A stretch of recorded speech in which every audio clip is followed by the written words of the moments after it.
Applying variation of parameters to solve this differential equation, the first thing we need to do is, we need to get a 1 in front of the y double prime. So we're going to divide the entire equation by x squared to get the 1 in front. That'll give us the g of x. So just pushing that over here, dividing the whole equation by x squared, I'll just get y double prime in front, which is what I want, minus 2x over x squared, y prime, minus x squared minus 2 over x squared, y equals 3x cubed over x squared, which ends up just being 3x. And that right there is the g of x that we need in order to use the variation of parameters formula. I don't really care about the rest of the equation, I just need the g of x, so I'm not going to simplify this. Alright, so there's our g of x. The next thing we want to do is, since the Wronskian's in both and it's a little complicated to compute, let's just compute it now so we can plug it in later. So we're looking at the Wronskian of y1 and y2, so e to the x and e to the negative x. Okay, that's the determinant of e to the x, e to the negative x, then its derivatives, so derivative e to the x is e to the x. Derivative of e to the negative x is negative e to the negative x. Alright, and then that ends up being e to the x times negative e to the negative x. Alright, let's just write that out. E to the x times negative e to the negative x. And I have a minus. I have e to the negative x times e to the x. I suppose I didn't need the parentheses. But both of those end up canceling, right? E to the x times e to the negative x becomes e to the 0. So we just have a negative 1 here. And we have a minus 1. So it looks like it's just negative 2. That's the entire Wronskian.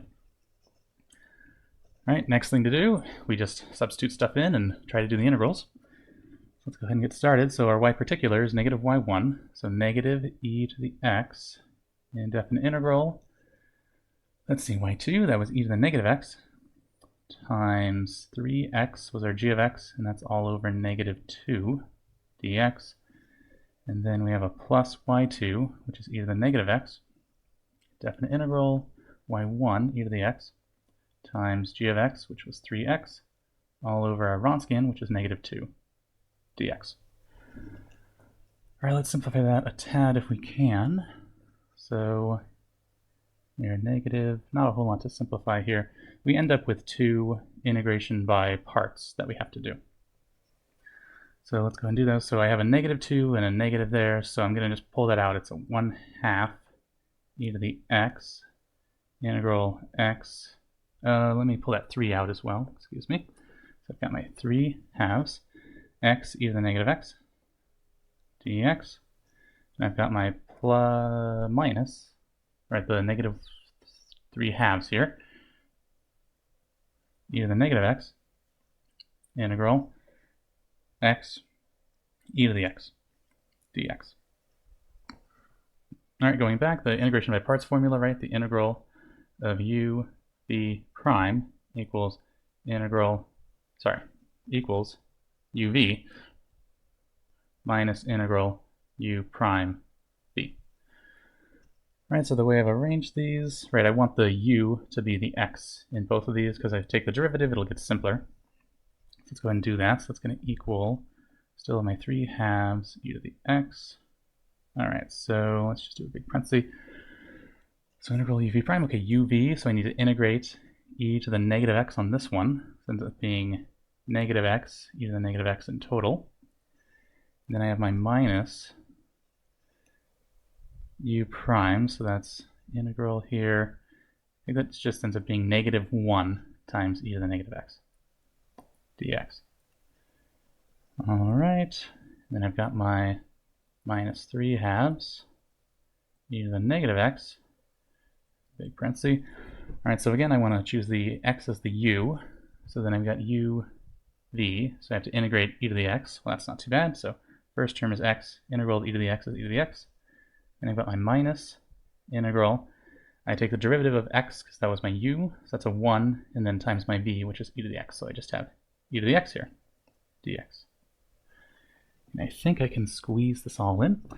So let's see, this is 3/2 e to the x. Okay, and then I still have my negative x e to the negative x. Okay, I have a minus and a minus, but when I integrate e to the x, that's going to be a third minus. So in total, I get minus e to the negative x. If I want to be careful, there is the plus c1. You don't really need it. End up throwing it away anyway, but I'll be careful. So here, next up we have our minus 3 halves e to the negative x. This piece stays the same. I have x e to the x. Okay, minus, okay, the integral e to the x is e to the x, so minus e to the x. And then that is, if I want to be careful, I have my plus c2. I think I can just, all right, let's try and squeeze it in. So I've got an e to the x here, and I have e to the negative x, e to the negative x. Those will cancel, I'm pretty sure. I'm going to have to squeeze it down here. So I'm going to have my 3 halves. Let's put the e to the x inside. It essentially cancels e to the negative x here, e to the negative x here. So I have negative x minus 1 plus c1 e to the x. There's my c1, y1. Then I have my minus 3 halves. So I want to put the e to the negative x in the parentheses. So that's going to cancel out the 2 e to the x's there. So I have x minus 1 plus c2 e to the negative x. Okay, and what's going to simplify? So looks like I have negative x times 3 halves, and I have negative 3 halves times x. So in total that's negative 6 halves. So I think I end up with negative 3x is one piece. And then I've got a 3 halves times negative 1, and I have a negative 3 halves times negative 1, so those end up canceling. So those are gone. And then I do have my plus c1 e to the x y1 plus c2 e to the negative x y2.